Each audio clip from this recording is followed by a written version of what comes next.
spoken to every major franchise, real estate organization, and even the National Real Estate Association. What does that audience feel like, and what do you bring? Oh, well, first of all, I love realtors because I think I've had like 20 homes.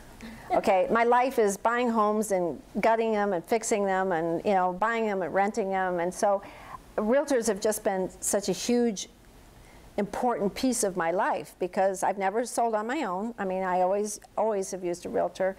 And so in my years of being in the rental and buying industry and working with realtors, there's such a sense of some are just so amazing. And I connect with them and I watch what they do and the way they do the job, the way they sell, the way they handle it from the beginning to end. It's just like, you know, I've just been put into good hands.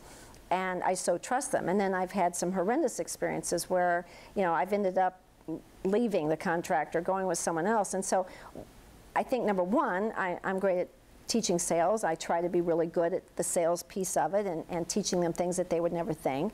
Again, the psychology piece is huge. It's so important, understanding your client.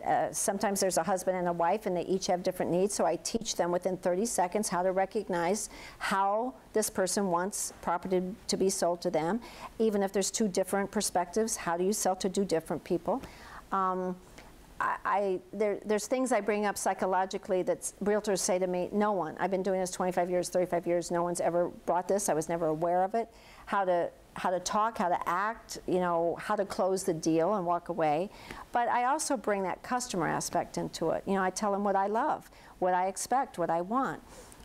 They are independent contractors, and you can't have it both ways as a realtor. You can't, on one hand, say I'm an independent contractor, and on the other hand, say, well, they didn't do my marketing, they didn't set up my website, you know, they didn't, you know, if you're going to be independent, then you're also responsible for controlling how people see you. I want a realtor that has a great website. I want one that's on social media because that tells me that they're relevant. I want the card to be unbelievably clean and organized. My last favorite realtor had a cooler in the front with ice water, and she already had lunch reservations made so that we could stop someplace and get in and out quick. You know, she handed us a 3-ring binder, you know, and another one handed me an iPad with everything organized that I just had to go through, and she had all the houses organized. So, you know, realtors that are really good are doing amazing things to impress and show us what they do and understand us and what our needs are. And, you know, the other thing I want to work with realtors is to get rid of excuses. Some of the biggest excuses, it's the economy, we can't sell houses. Well, I'll tell you what.